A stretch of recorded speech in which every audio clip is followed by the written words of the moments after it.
Welcome to Nonsense, Season 3, Episode 68, our big story and our final show of the year. I'm Jeff Parker. I'm Skittle. We're off for the next 2 weeks, but we'll, of course, see you in the new year. Yay! This time we are looking at The Oracle is Out of the Office, Educated Guesses for Unprecedented Times. Up next. Did you know that slop is Merriam-Webster's 2025 word of the year? I had heard that. They define slop as digital content of low quality that's usually produced in quantity by means of artificial intelligence. Something people have gotten pretty used to is AI-generated content just is everywhere on the internet. Yeah, but what's so cool about that is clearly the fine folks at Merriam-Webster listen to our show. You think our show is just slop? I feel like that got them over the top. They were just like, oh, we need a word for this. And they were like... Well, I'm thrilled we're part of the word of the year then. Yeah, That's it great. came down to nonsense or slop, but they just didn't want to give us the free advertising, so they went with slop. We should rename the show Slop.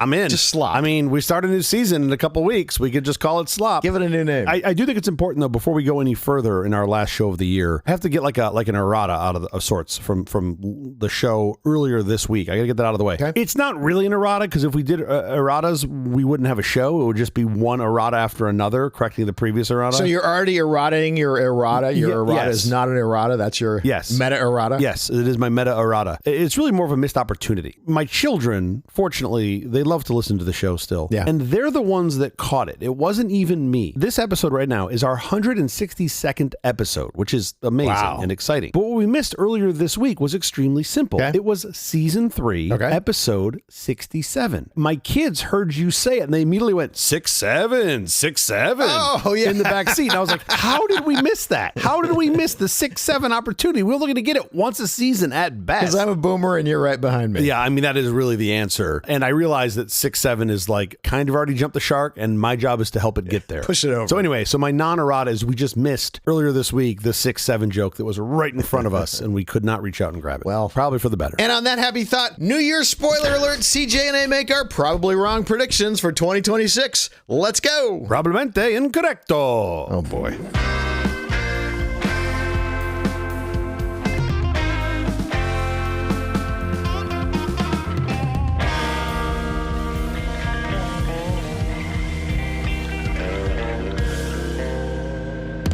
Man, I start talking about predictions, and I just get all worked up, all sweaty, hot, and bothered. Woo! Take off your shirt there in the music, did you? Yeah, I had to disrobe a little, because while that music was playing, I realized we're going to go toe-to-toe here on some of these. Listener, I got a little strip show there. Well, you overpaid, and he didn't pay, which is the funny part. Okay, listen, we did predictions last year, and we had some winners, we had some losers. It was not perfect, of course. I mean, it was in February. It wasn't really last year. I don't know why. I know it felt like last year, but we somehow couldn't get our act together at the end of last year, so we did it in February. I guess, to be fair, there was like a fire. Like, I did have to evacuate. Yeah, the fire blew out the episode. Yeah, the fire did kind of blow out the episode. So whatever. I'm glad we're doing it at the end of this year. So we're doing better this year. The ones we got right, commercially available roll-up LCD screens. That wasn't super popular, but a laptop came out that had a roll-up LCD screen. Pretty cool. AI in the workforce becomes standard. That's pretty much happened. I mean, it was kind of already there. I think even when we read it, you were like, dude, you picked one that has already happened. So yeah, sure, we can take that one. Wearable eyeglasses powered from your phone. Yeah, another one that basically existed when we said it, but certainly has continued. I've just worn some recently that were pretty cool. Were they any good? Were they usable? They were very interesting. Boy, that's a qualified response. Yeah, more aligned with, you got to set your expectations. They're more aligned with like a really modern and non-nerdy version of Google Glass. Mm-hmm. So you get a very small focus area that's projected, but the resolution and the color and the brightness was exceptional. And it didn't get in your way. And the glasses, they did not make you look like a super dork. It just made you look like a regular dork wearing glasses, not like a super dork. Who makes these? The pair that I was wearing was from a company called EverySight, and they are interesting. They're doing more of a B2B model to start, but they've got some really cool stuff, and it's all phone driven, so the device is really just a display device. But I got to audition their unreleased pair that I think they're launching at CES in a couple weeks, which has a camera on it, and that's pretty cool. So now you can start to have some awareness of your surroundings. That's cool. But it's pretty neat, and they definitely had these out last year in many capacities. You're going to see more of these. Satellite internet services will become more prevalent. That happened too. I would argue this is the one that we missed in the other direction. It's become even more prevalent than I would have expected. Yeah. You now have multiple country states that are going after this. You're about to have multiple companies too. Yeah, I mean, we already have. I mean, you've already got Amazon, who's got a demonstratable product up there. Yeah, but Kuiper's not really a commercial product yet. It will be shortly. Yeah. But I mean, they're talking about by 2030 having over 70,000 satellites in low Earth orbit. Oh yeah, and it's a function of reduced cost, right? And as those costs keep going down, these number of satellites keep going up. Both the cost of the satellite is getting cheaper and the cost of getting into space is much cheaper. Yep. And what we sort of got right was AI regulation. Yeah, we thought it was going to be a little more regulated than it has been. There has certainly been some regulation. There's been some enforcement under that, not really a lot. I think we kind of got that one probably a third right. I think we both expected a little more, but generally speaking, we're in the right domain. And the ones we got absolutely wrong: increased focus on tech-enabled human interactions. Yeah, that doesn't seem to have happened. Holographic displays for commercial use. Unless you're Tupac, hard no. News and information communication tipping point. That was the one that I really did. You and I were both very optimistic that was going to happen. And that was getting more technology in how you gathered your news and information. I don't really think that's changed at all in the past year. An increased split between return to work and remote employees. Yeah, that just seems like it's getting steamrolled more towards return to office. It's all going return to work. Yeah. Return to office. Yeah. AI into AI feedback loop increases. Yeah, this is one that is hard for me to understand if it has or hasn't happened. AI reacting to AI. Yeah, basically. It seems like the answer is no. They've been able to keep that under wraps, at least through 2025. I don't really know, though. It's hard it's hard to peek behind the curtain to know, but it seems like the answer is no. AI hearing aids. Yeah. Didn't happen. No. Anyone listening, need that to happen soon, Well, they please. can't hear you because they don't have the AI hearing aids. That's it. It would be... you could kind of maybe stretch this a little bit to think about the things that both Apple and Google have released recently around like the live translations that are happening. But that's not what you and I thought we were going to see. We thought we were going to see That's things, not what I mean. Yeah, that weren't going to do frequency isolation. They were going to actually pick out voices. I still think this is coming. Right. We were just early. We should get in 2025, yeah. Productivity augmentation through personalization. Tiny bit, but not enough for me to call this a win. This was, where you're getting your specialized helper, like your assistant that knows the things you need to do. So sort of a more agentic approach. I do think this is coming real soon, but I don't think we got there this year. Portable power stations. Not at the scale we envisioned. Like you can still go buy big batteries. That's a thing, right? You Yeah, can buy there's big tons, batteries and there's inverters. actually even smaller ones that are available now that are great. Price performance is incredible. I've got a couple, a 300 watt and a 500 watt that I can just plug stuff into, and they're really, really lovely. They're great.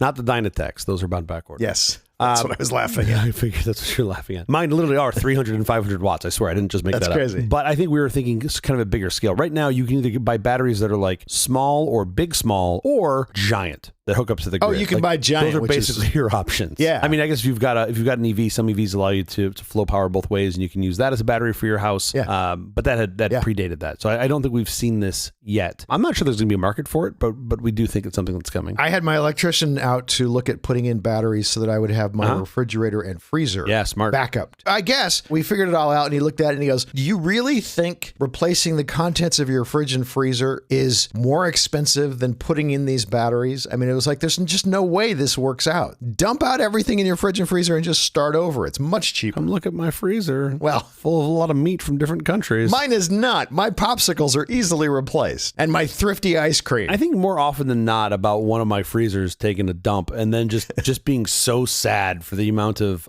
stuff that I would lose. But at the end of the day, he's right. Increase in tech supporting disaster preparedness and response. Well, I mean, look, when we came up with this, we had just come out of a fairly major disaster in Southern California. Sure. I haven't seen much here brought to market. My hunch is it's either in progress or has been done. We just haven't seen it. Yeah. I know there are folks that are working on autonomous drones for like navigating to events, whether it's a fire or a criminal activity, and that has been deployed to some extent, but I think we sort of both expected there to be more of that. But hey, look, Jeff, that was all 2025. Yes, that is correct. That's done. It's over. We get to look forward to 2026. For 2026, the time for safe bets is over. The year ahead is a battleground defined by relentless economic pressure and the explosion of agentic AI. We're at an inflection point. Will you and your firm ride the AI-driven productivity wave or be crushed by its competitive force? Can companies survive another year of geopolitical shocks and unstable supply lines? This is not a forecast. This is a mandate for action. We've stripped away the noise to deliver some essential predictions, challenges that demand immediate, decisive strategy shifts. The future does not wait for consensus. Read, react, and win. Sure. Okay, true to the nonsense building, the categories for today's predictions are going to be business, tech, and entertainment. And tech can be science and innovation as well. As always, we give short shrift to entertainment. Yeah, I don't know what we're doing in entertainment, but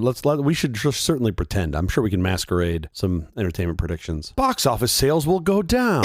Oh, good job. They're related. Good job, Kreskin. I mean, look, with AI and like like Sora 2, how much longer is entertainment as we know it even going to be around? Like that category might just self-select itself out of our show. Yeah, maybe. Just a reminder, we have to choose from hopeful, probable, or certain for each prediction. And this year we're adding a fourth choice, which is hard no, something that absolutely is not going to happen. So you've got hard no and certain, like those are the extremes, 0 and 1. And then you've got hopeful, which is like, yeah, maybe that's going to happen. Like I'd like it to, but I don't see it Unlikely. happening. Yeah, sure. Yeah. So you've got hopeful, which is like probably unlikely, but I'd love for it to happen. And then you've got probable, which is like, I think it's going to happen, but I don't want to commit certainty to it. Is that the basic? Sure. Yeah, okay. Let's start with business. Do you have a prediction for business? Oh, yeah. So we talked about return to office. I think the sort of flexible 2 or 3 days in the office model has always been terrible. And that seems to be where folks have been sort of centering on. Yeah. I think instead you're going to see anchor days. And I think this will be really smart. We're all coming in on Tuesday, Wednesday, Thursday are mandatory in office because there's no point in going into the office when no one else is there. There aren't going to be other people there, right? And there's barely a point in doing it when other people are there, but that's a separate debate. So I think you're going to see some sort of concept of like anchor days deployed across many, many businesses. My mind is blown at the fact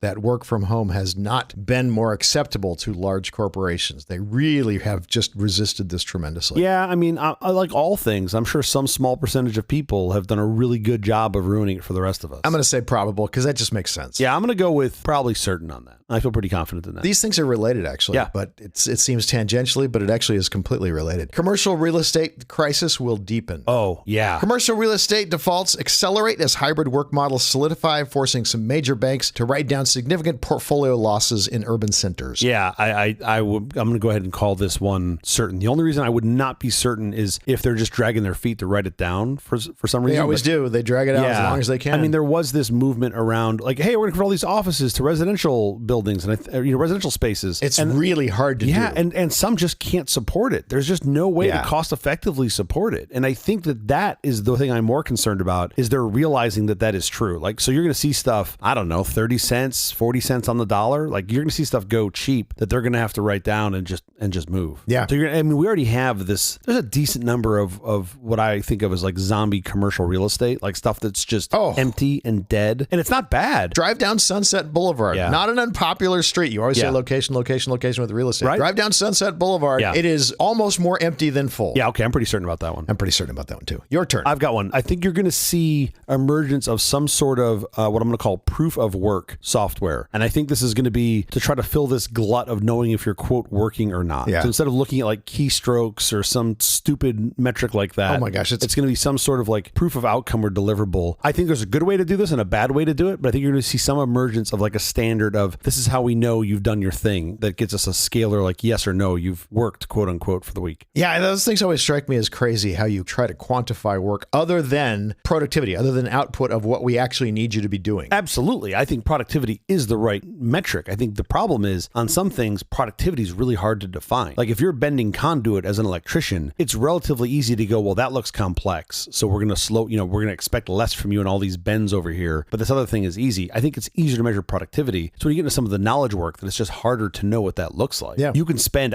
you can spend hours, days staring at a problem set, trying to solve it. And your output might only be a limited amount of lines of code that might not be functional, but you might be 80% of the way through the problem. How do you measure that? Well, you have the AI measure it and finish the last 20% of the code. Yeah, I mean that's what everybody thinks. I'm not convinced, but yeah, that's where we're headed. That strikes me as probable. Yeah, I'm gonna go. Yeah, probably probable on that. I feel like somewhere between probable and certain. Probable plus, I think I called it before. I like the idea. My next one is there will be more consolidation in financial services, like the Discover Capital One merger. We're just going to consolidate because that's what's happening right now. All you have to do is tip the president with a nice $20 million or something like that, and your merger gets approved. And so you're going to see lots of companies continuing to gobble up other companies. Are we still giving him the Nonsense Peace Prize? Oh, of course. Yeah. Okay. Who else would you give it to? I mean, otherwise we're not going to be able to buy our competing slop podcast. Our slop podcast name, sure. Are you saying this at any level in particular, like at a national level or at a regional level, like regional banks gobbling each other up? Or? It's hard to know about regionals. Yeah. Regionals kind of gobble each other anyway. But I think at a national level, you will have fewer financial service firms at the end of the year than you have at the beginning. Interesting. I'd go with probable on that too. Your turn. I'm going to call this an entry-level drought. Uh-oh. We already have sort of started to see this. I think it's going to ramp up. I suspect you're going to see about a third less entry-level analysts and like junior coders get hired because that's getting handed out to more mid-level and senior-level folks via AI. And my fear is it's going to create this big training gap. Yeah. The way you get into a senior role is by starting in a junior role. And if you don't have a place for the junior role, then what happens? Like I understand that the AI can do it, but now you're going to end up with this potential glut. I'm not saying folks aren't going to get to the higher level, right? That's not what I'm saying. They're not going to get there on the same path, and I don't know what that looks like. Yeah. And it's going to be really crappy. I think it already has been for a couple of years, and it will be for the next few years for folks that are coming out of school with an expectation of doing what people did 5 years ago. Sure. Like they've got to redefine what that looks like. And I think that's great. I think that's opportunity. I'm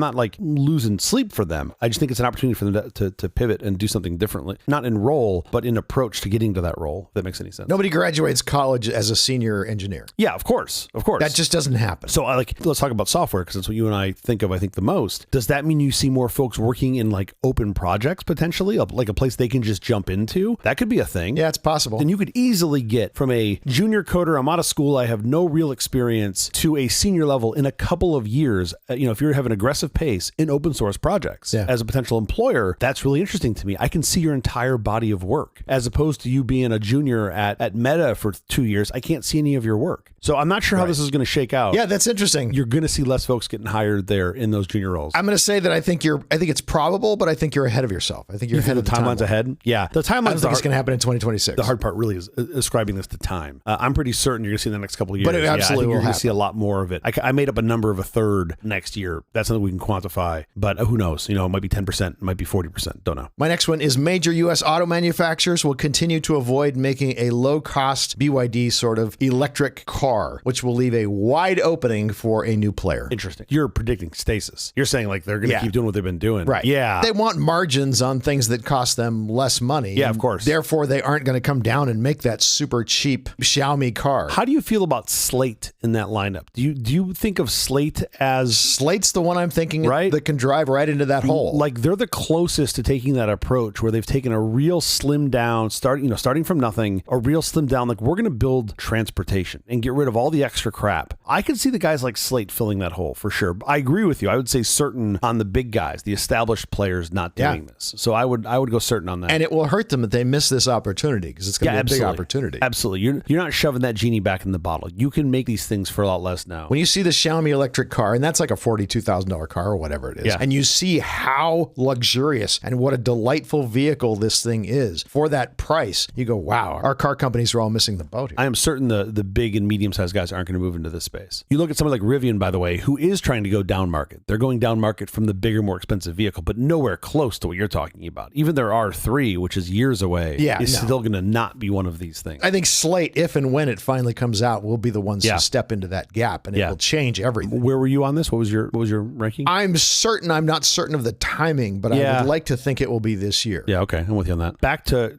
corporate HR for me. I've been sort of suggesting this for quite some time. I think you're going to see, especially in the larger corporate players, some sort of regulation around what I call overemployment. And this is specifically like working 2 full-time jobs and saying, you can't do this, right? Not for every role, but for many roles. And I think they're going to require disclosure as opposed to bans over the other things that you're doing, which I do not think is unreasonable. I think how the employer responds to that could be reasonable or unreasonable. Sure. I don't think it's unreasonable for an employer to know what else you've got so they can try to make sure they're considering that and how they treat you. There was a guy who had like 2 or 3 full-time jobs. He couldn't possibly have had enough hours in his life. Yeah. And he got busted for it. Yeah, we talked about it on the show. Yeah, that was an interesting story. That happens a lot, especially in the pandemic. There were a lot of folks that were doing that. They're just like, I get a job over here and a job over here, and look at all this money I'm making. I'm like, you're ruining it for everybody, including yourself, right? Right. So yeah, short-term income over long-term industry, I guess. Pretty certain on that one. Yeah, I want to be certain on this one. I'm somewhere between hopeful and probable. I'm definitely hopeful. I want to get the probable. It just depends on how fast the corporate will move. So I'm going to go with probable minus. I have one more on business, and then we're going to move on. You ready? Yeah. The Fed will cut rates 3 times, largely because of politicization, and especially after May with the new appointee, who will obviously be a dovish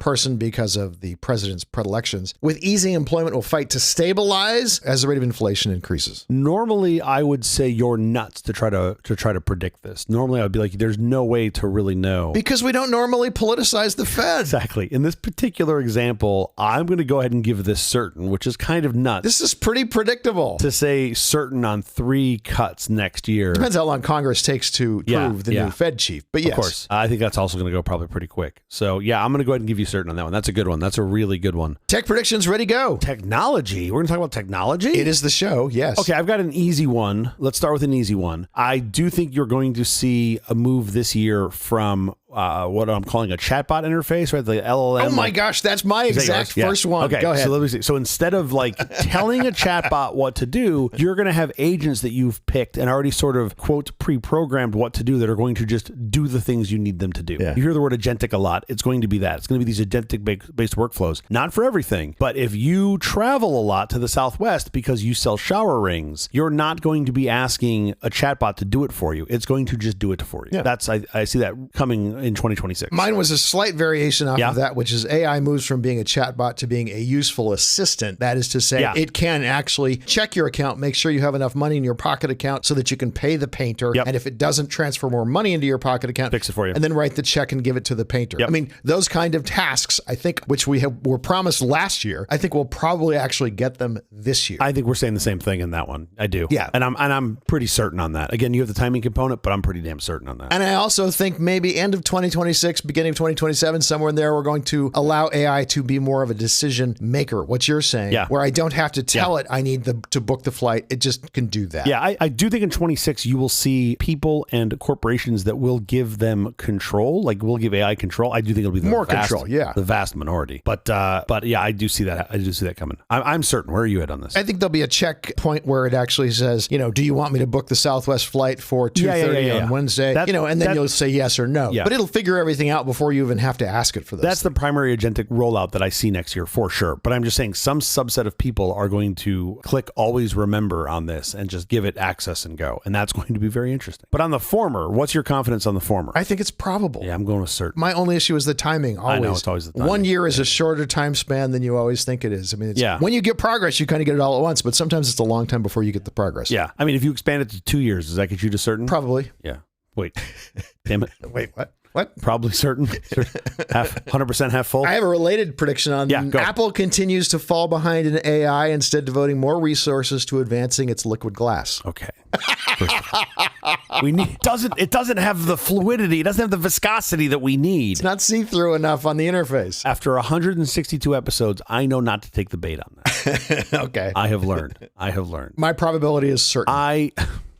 I'm just not going to respond. No. I have one for you I think you're going to like. I think you're going to like, and I think you're going to be sad by for a minute, and then you're going to get over very quickly. Go ahead. I think 2026 will be the end of the Turing test. I think that is over. I think that is gone. I know what you're thinking. You can almost argue we're already there. Yeah, kind of. I'd argue the majority of the stuff, the quote slop that comes out, you and I, as I'll call middle of the road. I think the slop's still coming out. I don't think the slop's going away. Is that what you're saying? No. What I'm saying is you're not going to be able to distinguish. The average person won't be able to distinguish the slop from the non-slop. That's what I think is going to come in 2026. Well, that may be true already. We're very close. Yeah. So what I think is going to come of this is and I don't know how it's going to be implemented. So just be abstract with me for a minute. Everything's going to have a CAPTCHA on it. Some proof of personhood is going to become a thing. Interesting. I have no idea how it's going to work. You're going to need to know, was this a human or not a human? Did a human vet this? I can see, not next year, but I can see the world in the future where you're walking through the Louvre and you're like, computer did that, computer did that, computer did that. Oh, look, the Mona Lisa. Oh, it's terrible. Computer did that. Computer did that. It's going to be something like that. I don't know how that's going to work, but there's going to be a thing where you have this sort of like proof of humanity that we're going to have to apply to these things. It's just like a giant CAPTCHA. Have you heard some of the country songs that were AI generated that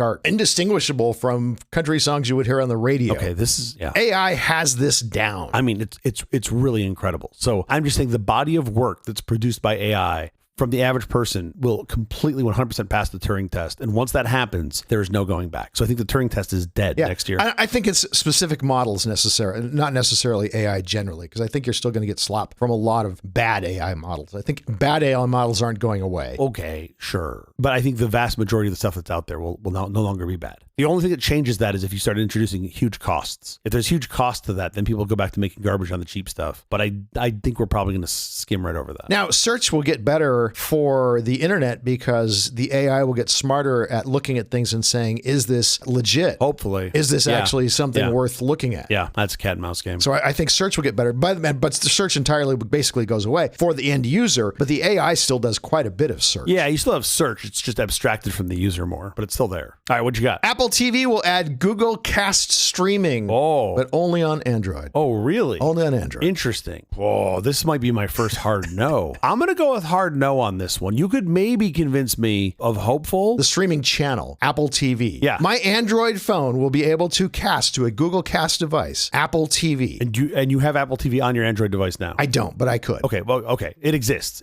Yeah. Okay, now I understand. Unlike my child, I do not like looking at shows on a tiny, tiny screen like that. I put them up on the TV. So what you're saying is that Apple is going to allow you to Google Cast from an Android device from within Apple TV, where right now they don't. Right. Oh, interesting. Okay, I'm not a hard no on that. I'm saying they won't do it on iOS. But on iOS, you can just use AirPlay if you're going to an Apple device, and if you're going to an Android device, you can use Chromecast. I do. For their TV streamer? Do they specifically block it on the TV streamer? I mean, other streamers work. Apple has not allowed their streamer to be Chromecast. Okay. Yeah, in any way. Okay. But they will allow it on Android. Sure, maybe. This doesn't feel like lockout. This just feels like a feature that was way down their list that they just don't care to get to. All right, I don't have no passion on this. I'm hopeful, maybe probable. I mean, I don't think they're trying to corner the market and try to lock in on like non-Chromecast devices. Most TVs now have Apple TV apps in the TV. You can just stream right to it. Oh, sure. When you go to a hotel, there's tons of hotels that have on the TV screens. Oh, that's a good use case. Right. Yeah. You have tons of Google Cast devices on the hotel TVs. Okay, I've got one that I think is a prediction. It's a layup, but I want to throw this out there because it's in the innovation science bucket. Artemis 2 is going to launch. This will be 4 humans that we send into the orbit of the moon. And this will be the first time that humans have left low Earth orbit since the early 70s, which is kind of cool. And what are they going to do? Just orbit the moon and come home? What are they going to do? What's the plan? They're looking for Buzz's golf clubs. He's lost his favorite putter. It was his favorite putter. Yeah. No, this is like the preemption for getting folks on the surface of the moon, right? We're trying to put some sort of colony and probably end up doing some mining on the moon. We're going to screw up every rock we can get to. Yeah, sure. And the moon is not excluded from this. I would take the opposite on that. I would say that's unlikely. I don't think we're sending humans. I think we're sending telepresence to the moon to do the mining and to go around and do all the work for us. I mean, NASA is planning on getting this off the ground early-ish next year. So my bet is that it's not going to get pushed out past the year. We will see. Again, my hunch for all of these things is telepresence is better than personally being there. Well, yeah, I get that. I don't think we're going to be sending robots to the moon to do the thing. And we set the goal of putting humans out there. That was literally the goal, was the humans, not the work. But all right, so you're a hard no on this? I could be hopeful on it. I think I'm not even hopeful because I don't think human presence is necessary. Sure. I actually think in many cases, slinging meatware at the moon is useless. Well, what's the point of that? I mean, look, I'm just here making the predictions. I don't know why you're giving me so much hate here. I think we're putting humans outside of LEO for the first time, and that will be orbit around the moon. Yes. Got one more Apple one here. Apple will release a foldable, and they will give up on the iPhone Air type product, that super lightweight thing. Oh, yeah. And I think they'll put more energy into their budget line, the E line of iPhones. That's interesting. I think the Air was a market test to see how that thing would perform at that price point, and ultimately a hardware test. It went nowhere. Of shoving it. Yeah. Well, I don't know. I don't know what. I mean, I don't think they've said how much. I don't know what their expectations were, but I agree with you on the foldable. I think the foldables are really compelling. You to basically have an iPad mini that I can carry around as a phone. It's basically the size of a phone. I think is somewhat compelling. I don't know about certain, because again, timing component, but I would say above probable. Okay. Yeah, I'm above probable. Great. I'm going to go back to space. Okay. I think we're going to see our first commercial space station in 2026, probably from Vast or maybe another competitor, but you're going to see commercial space stations be put up, probably off of Falcon 9, if I had to guess. In 2026. In 2026. Yeah, they're really close. Wow. I think that's really cool. It might be 50-50. It might be on the inside, but we'll see. It's coming. I'm hopeful, certainly not certain, but wow, that's really a fun idea. I mean, you can give some credit here to SpaceX because they've proven that there's value here in doing it, and you can't do it quickly. So a bunch of folks have come running along, right? And now they're catching up. Pretty neat. Give me an aggressive one. Give me one that's not just a lock for you. Okay. Google with Gemini has moved into first place with AI. Google will continue to stay in first place with AI, both on edge devices and on Gemini. Interesting. Okay. I think it's nuts to say that you're certain about anybody leading the AI race over the next 12 months, right? That is insane. You asked for a bold prediction. However, if I were to have to pick one for certainty, it would be Google. And I'm also willing to say that, like, I think this is probably true. You might have like just the cadence of release cycle where like OpenAI releases a 6.0 and you're like, oh, that's better for like a hot minute just because their press release was 2 weeks before Google's. Sure. You know what I mean? But like I'm with you on this. I think Google has been the sleeping giant on this from a research and execution perspective. And the sleeping giant has been awoken. Yeah, and they have so much engineering and infrastructure at their back that they can lever, that OpenAI and all the others have to build, that it's more attention they don't have to put, the Google doesn't put towards these things. So I'm with you on this. I'm going to give this one a certain as well. Yeah, I'll give it certain also, but I'm going to say for a slightly different reason. I think OpenAI is going to flounder a bit as they deal with the avalanche of lawsuits that is coming their way. Yeah. And also Sam Altman's ADHD. Oh, man, of all the He's all over the place. Sure. Of all the public figures that are bouncing around on things,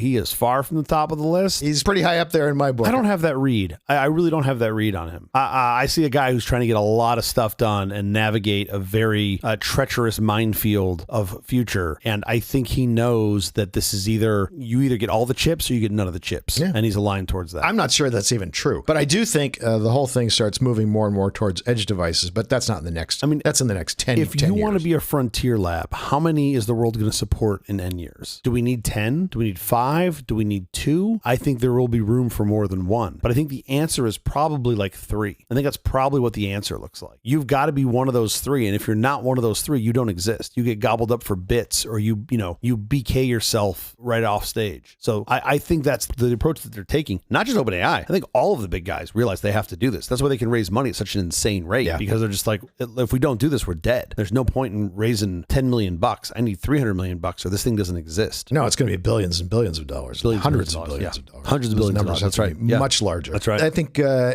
large AI, state-of-the-art facilities, it's going to be a little bit like pot dealers. I mean, there won't be maybe not 10 of them, but there'll be enough of them that it makes it not profitable for all of them. Oh, interesting. I don't know how long it's going to take for it to become that commoditized, but at some point it will become that commoditized. I'm with you on that. All right, shall we move on to entertainment? Yeah, let's move on to entertainment. Where we always excel. You want to go first? Yes, I do actually. My hunch is you're going to see, I don't know what they're going to be called. I'm going to call them super aggregator apps that unify all of this crap together. So you can go to like, an Amazon Prime or an Apple TV and then get access to Netflix and Disney Plus and Max and all of that crap. That's already happening. It's the exact same thing we had with cable boxes. It's the same effing experience. Right. Now it's just the thing's just cyclic, and it's gotten here much faster than I expected. I think that super aggregator app, all content on these various forms is going to be a thing. Can I give something related? Please. There will be a streaming consolidation, which means not just will they bundle together and be available through the streamers themselves. The actual number of streamers, we will have fewer streamers at the end of the year, and the mid-tier platforms, the Paramount Pluses, the Peacock or whatever, they will be absorbed or enter into non-exclusive distribution partnerships, but they will combine.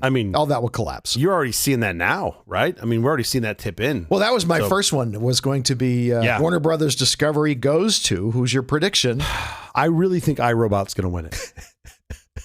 No? It's highly probable. Highly probable. I'd say certain. As they file for bankruptcy. I'd say certain as they completely lose the market that they should have owned and dominated. Who's it going to go to? Who's it going to go to? The big players, of course, are Paramount and Netflix. Yeah. I don't see a world where it doesn't go to Paramount. Yeah, it kind of seems that way. Although I think Trump could easily have a falling out with the Ellisons because he tends to have a falling out with people. It's so crazy to watch. My prediction for 2026 is that Time Warner Discovery goes to no one. Really? I bet this thing does not get done in the next year. No, I'm not going to take that. And 100% it does depend on if the Trump-Ellison alliance stays intact for the amount of time it takes to get this deal closed. To get it done. Yeah. This is basically doing deals in junior high school. That's really what this is. I'm not even sure Netflix wanted this thing. I'm halfway convinced that what Ted Sarandos wanted was just to drag this thing out and maybe make the price go up a little bit. He's effectively stopped this from happening right now. By the way, Ted Sarandos is one of the best salesmen on the face of the earth. Yeah. If anyone can convince Trump,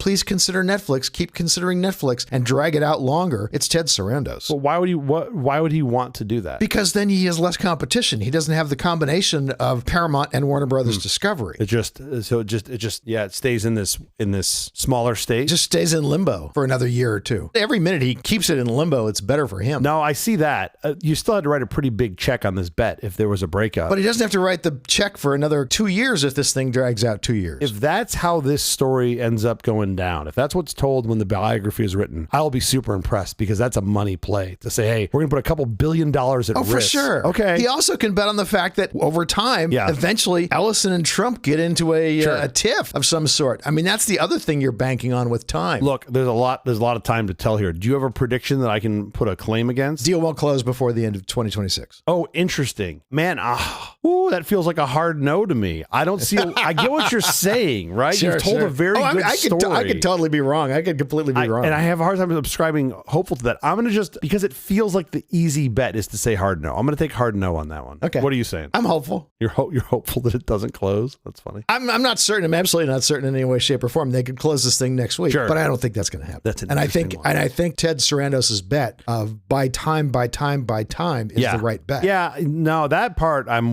with you. I agree with that. Oh man, you're convincing me away from hard no. We should move on before I'm going to end up in the probable cause. Just thinking about this for more than a couple minutes. The other thing that I think, and I wanted to just throw this in, tag this on the end and say, somebody is going to make a feature film using AI. Yeah. And they're going to make shot for shot this entire feature film for pennies, and it will look like a tentpole film. And I think 2026 is the year it will happen. I think you're right. We're already seeing it with shows, TV shows that are really good. Well, you're seeing pieces of it with shows. Pieces. Yeah, you're saying the whole thing. I think you're going to see an entire feature film someone is going to make shot for shot with AI. At least probable. It's hard for me to say certain on that. But well, of course, the timing is the hard part. Yeah. It's coming eventually. Yeah. Oh, that's a good one. You got some good ones. All right, enough with the predictions. We have to get out of here, but quickly before we do, have you seen or read anything good this last week? Yes. I came across a post on Threads a little while ago. It mentioned a story from Car Talk that I had never heard of before. Do you remember Car Talk from NPR? Of course I do. I thought you were going to recommend a post on Threads, which would have been like a new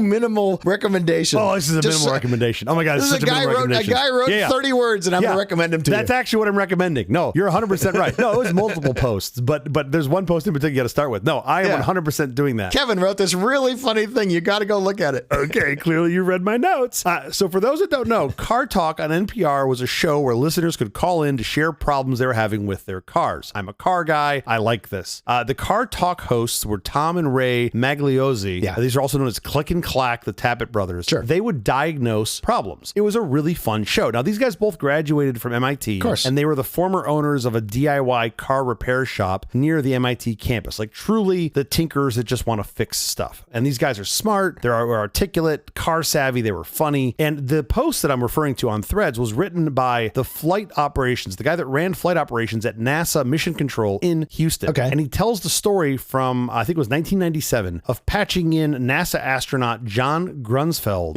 who was a former MIT student that was very familiar with both Tom and Ray and their DIY car repair shop. He patched them in while John was in LEO, while he was in low Earth orbit, right? They connected him to the show. So he coordinated this between NASA, Houston, and the folks at NPR, all without anybody else knowing. Except for his phone call had a bing in it every 20 seconds. So, yeah, it's really good. You can actually hear that it's simplex in the call, which is really fun. Yeah, sure. I was able to find the recording of the actual call, which I wasn't sure I'd be able to find. So I do have more than the post. I have the post and the call itself. I don't want to give it all away, but Grunsfeld introduced himself as just John, which I also think is hysterical. He just called in as John. Yeah, sure. And then he launches into the issues he's having with his, quote, government vehicle. And he complained how, he's like, it starts up great and ran incredibly rough for about 2 minutes. Sure. And then he said there would be like a jolt whereby the engine would run smoothly for about another 6 to 7 minutes, and then the engine would die completely. Sure. And this had happened on multiple times, right? Like, it's so funny. He's just setting it up. It's really a ton of fun. And how long did it take before they figured out who they were talking to? It probably took them 90 seconds. I mean, you could kind of hear when they sort of figure it out, Sure. but it's really fun. And John, the astronaut, mentions how he actually had his car worked on in their shop, in their DIY shop. Oh, that's so cool. Yeah. And Tom and Ray don't miss a beat. And they're just like, oh yeah, you still owe us $5 for that. Like, it's really fun. It's really playful. And then you realize this guy is in space calling into this show. And it's just sort of these folks are all awesome giants in their own regard, Sure. talking to each other. The other thing that I learned from this thread is that Tom and Ray, the hosts of Car Talk, they were also the Rusty's brothers, Rusty and Dusty, in the Cars franchise. Oh, that's awesome. Which is really cool. Yeah, isn't that awesome? Like, they got cameos as Rusty and Dusty, which I thought was super cool. So that's great. I'll put links for Car Talk in the show notes, and I'll put a link into the thread. This is like literally 10 minutes of your time. It's not very long, but it's really fun. If you're a car guy or if you're a space nerd, I really think you will enjoy this. I had a lot of fun reading it, and I was saving it for the end of the year as our send-off. So I thought it'd be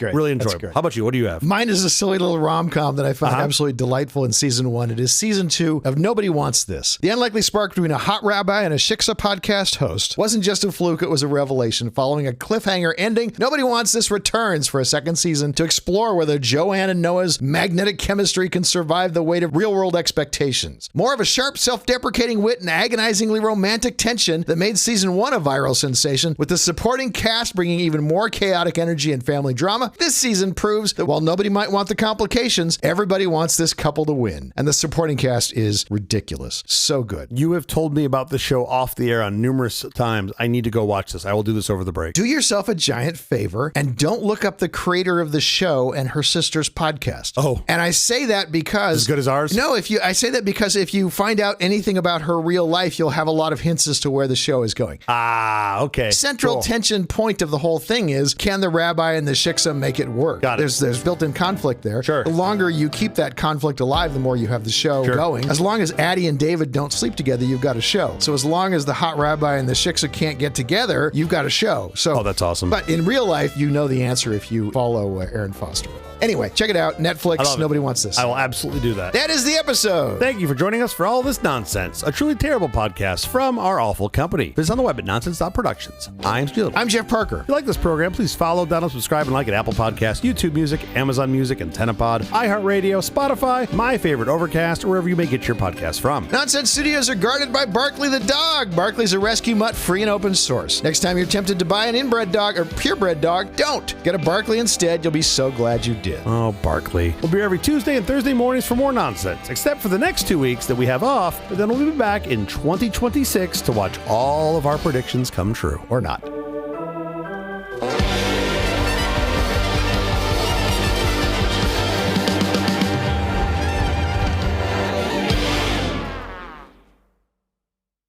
Happy holidays and Happy New Year. Happy New Year! Yay!